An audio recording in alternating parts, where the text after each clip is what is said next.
Let's take a look at solving rational inequalities. So instead of polynomial inequalities, a rational inequality is any inequality that can be put into one of these forms.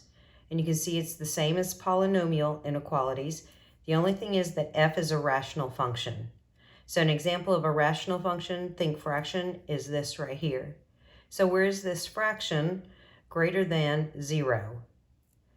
All right, we're going to look at the steps to solving the rational inequalities, which some are very similar to solving polynomial inequalities. There's a few minor differences that we'll look at, and then we have actually two examples down here to work through.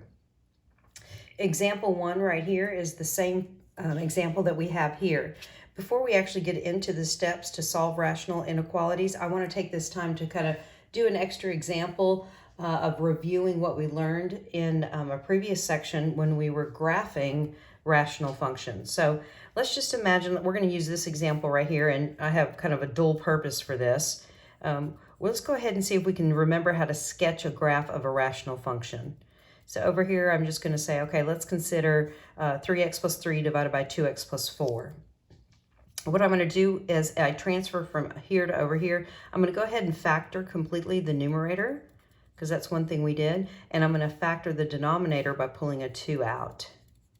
All right, to remind us how we would go about graphing this is that we actually found the domain first. Well, to find the domain, we set the denominator equal to 0, or actually we set it does not equal to 0 to find restrictions. And then from here, either 2 is not equal to 0, that's great, or x plus 2 does not equal to 0, which means the result would be x does not equal to negative 2.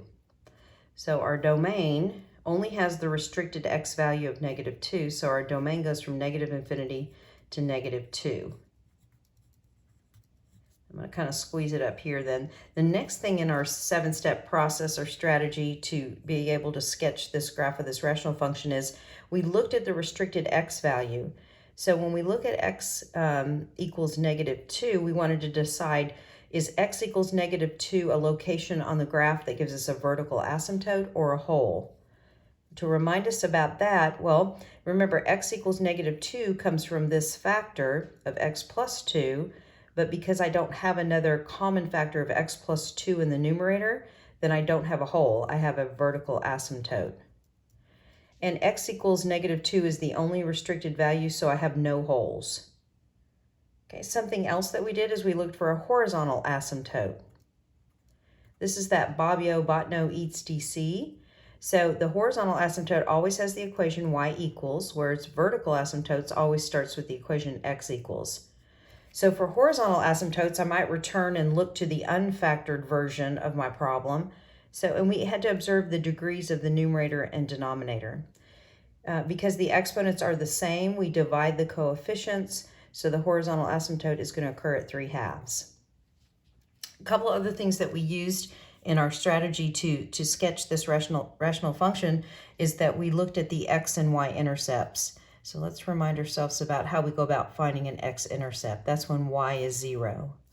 So if this is my function and I replace f of x with 0, you could leave the factored form or you can just return to the unfactored form. I guess I probably would just stick with the factored version. And then I put the 0 over 1. I did cross multiplication, so I got 3 times parentheses x plus 1 equals this cross multiplication, which is 0. Set each factor equal to 0, so 3 cannot be 0. 3 won't ever be 0. X plus 1 is equal to 0, so that means x equals negative 1 is actually our x-intercept. So we have the x-intercept negative 1, 0. Let's find the y-intercept. Remember, to get the y-intercept, we let all the x's be 0. So going back to my function, if I let x be 0, it looks like this. And I'll have 3 times 0 plus 1 over 2 times 0 plus 2. It might have actually been better just to use the unfactored version, because when the x's are made to zeros, we just get 3/4 anyway. All right, but we can finish this. All right, 0 plus 1 is 1. 1 times 3 is 3. Here, this is 2 times 2 is 4. So we took this information and we graphed what we could and we wanted to see if we needed to plot some extra points. Okay, so I'm going to get the vertical asymptote on here first. So that's going to occur over here at x equals -2. I only have one vertical asymptote, so my graph is divided into two regions. That part of the graph that's to the left of x equals -2 and that part that's to the right of x equals -2. Next thing is we put in our horizontal asymptote. So if I'm counting by tick marks of 1, then 3/2 would be about right here. We dash that in. All right, and then we plotted our x and y intercepts. So we have an x-intercept at -1, 0. So that's the only x-intercept we have. That's the only crossing we can have with the x-axis. All right, and the y-intercept was 0, 3/4, so that would be about right here. All right, let's see if this is enough information for us to sketch this rational function. So the graph of this rational function is coming on from the far left, and it's either turning upward or it's coming on from the far left and turning downward. Well, I think we see that we have to choose the upward branch, because if we were to come on and go downward, we'd have another x-intercept, and that's not a possibility. So this is part of the graph here. Now on the other side of this vertical asymptote, because I have this x-intercept, I might want to choose a value between x equals -1 and x equals -2 to figure out if I'm coming down and hitting this x-intercept and then bouncing back up and leaving this way, or if my graph comes from down here from -infinity. And it does.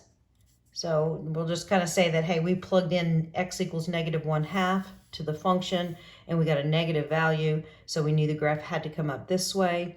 It hits the x-intercept, it hits the y-intercept, and when it leaves the y-intercept, it just kind of is drawn towards that horizontal asymptote. So hopefully that was kind of a quick review, quick enough anyway, of how to graph a rational function. And the wonderful thing about this is now that we have a graph, when we solve this rational inequality, we can double check our work with the graph of what we did here. All right, back to solving rational inequalities. How do we solve them? Well, we express the inequality so that one side is 0 and the other side is a single quotient. So, and that's what's happening here. One side is 0, the other side is a single fraction. We're going to set the numerator and denominator of the rational function equal to 0, locating the boundary points. So we get the boundary points from individually looking at the numerator and denominator. And then this is going to divide our number line into intervals. And then once we have our intervals, we just choose a representative number called a test value within each interval and plug those test values back into the function to determine if we have positive answers or negative answers. We're going to write the solution set using the intervals that satisfy the given inequality, and we'll use interval notation, and then we're also going to draw a number line that represents that interval notation answer. All right, this is kind of important right here, and when we get to an example, it'll mean more to us. This says include numerator, not denominator, boundary points if the inequality contains the or equal to symbol. And we will never include a boundary point that's coming from the denominator because, well, you'll see in a minute, we can't divide by 0, and that's what this is talking about. I think it'll be helpful if we just look at an example to make us understand, help us understand this sentence right here. All right, let's solve these two rational inequalities. All right, step one side of the inequality is 0, the other side is the function. So let's set the numerator equal to 0. And we can see from our previous work that you can either factor or you can just subtract a 3 and then divide by the 3. So one of our boundary points is x equals -1. Let's set the denominator equal to 0.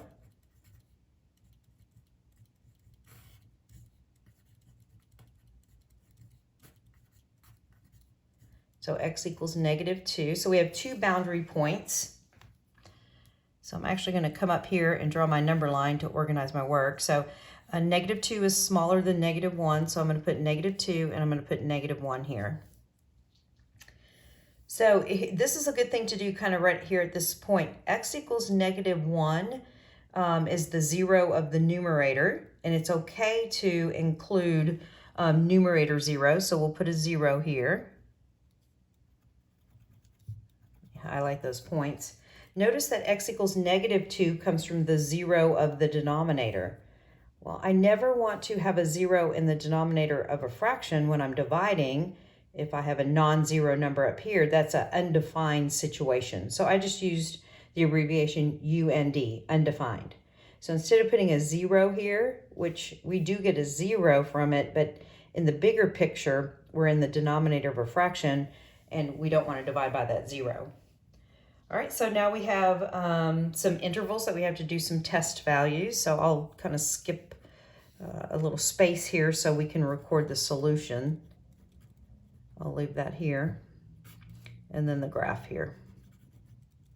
So I'll get started with my test values here. So I'm going to test x equals negative 3. All right, so I'm going to go back to the original problem. Plug a negative 3 in.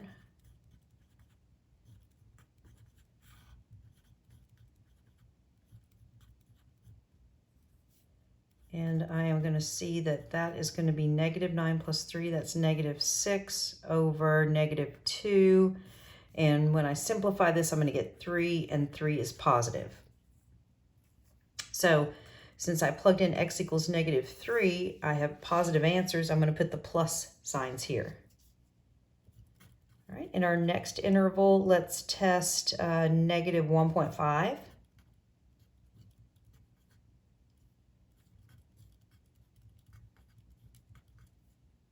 So 3 times negative 1.5 plus 3, and then 2 times negative 1.5 plus 3. All we care about is positive and negative answers. So when you multiply these two and add 3, the result of the numerator is going to be negative. In the denominator, I'm going to get, that's plus 3. That's a plus 4. Sorry, down here. That's plus 4. Here we go. I was going to say that's not going to work. So this is negative 3 plus 4. That's 1. So that's positive. So the result of dividing would be negative divided by positive. So this is actually going to be a negative number. So my test value of negative 1.5 returned negative answers. And then we'll test 0 for the last interval. 0's to the right of negative 1. That should be a quicker test. So original problem, 3 times 0 plus 3, and 2 times 0 plus 4. So these will go to 0, so we have a positive number here. So coming up here, we'll record some plus signs for positive. All right, so what's our solution? Well, I don't know if I'm choosing the positives or negatives till I look back at the original problem and I see that I want a greater than or positive solutions. So these are the solutions to this problem. Negative infinity up to negative 2. If you ever have an undefined situation, we can never have a bracket even if there's a line here. Because remember, x equals negative 2 would cause us to divide by 0. All right, here, negative 1 to infinity. And then the graph. We have 2 parentheses facing these directions, and we highlight that part of the number line that supports the solution. So these are our answers right here.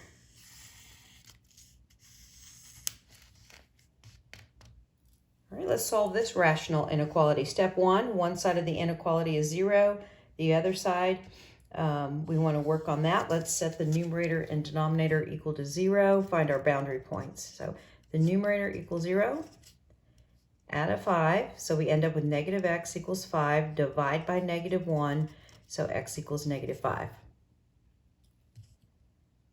All right, let's look at the denominator. Set that equal to 0. So that boundary point is negative 3. I'm going to come up here and get my organized work on this number line. So I've got -3 and -5. -5 is smaller. It should be placed to the left. Okay. So x equals -5 came from the numerator. So I'm going to put a 0 above here. X equals -3 is the 0 of the denominator. Can't have 0 down here, so we call that undefined. All right, let's look at some test intervals then. I'm going to put the solution here and the graph here of that solution. So let's do some test values. So let's test x equals -6. -6 falls over here. So I'm going to have f of -6 equals, so I'm going to have the opposite of -6, and then -5, and then -6 plus 3. All right, this is actually going to become +6 minus 5 is 1, so that number is positive, and -6 plus 3 is a negative number. So dividing positive by negative returns a negative answer. So we have all negative y values here. All right, let's test x equals -4. So opposite -4 minus a 5, and then -4 for that x plus a 3.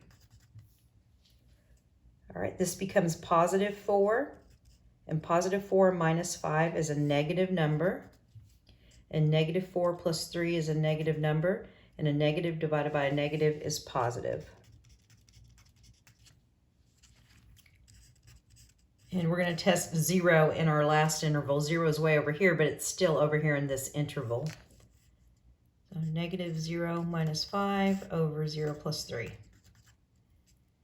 So the numerator is just negative, and the denominator is positive. Negative divided by positive would be negative, so we record negative values here. All right, so what do we want to choose? We choose either the positive or the negative solutions. Well, let's look back at the original problem. We want the less than or equal to zeros. So negative here and negative here. So my solution is -infinity up to -5.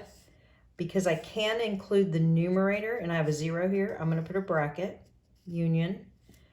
Undefined is not 0, so it's not equal to 0. So we're going to put a parenthesis here and put -3 off to infinity. So this is the first time I think we've seen a case where we've had a bracket and a parenthesis, but that's because we're dealing with the rational inequality, and we never want to include with a bracket with this line here the 0 of the denominator.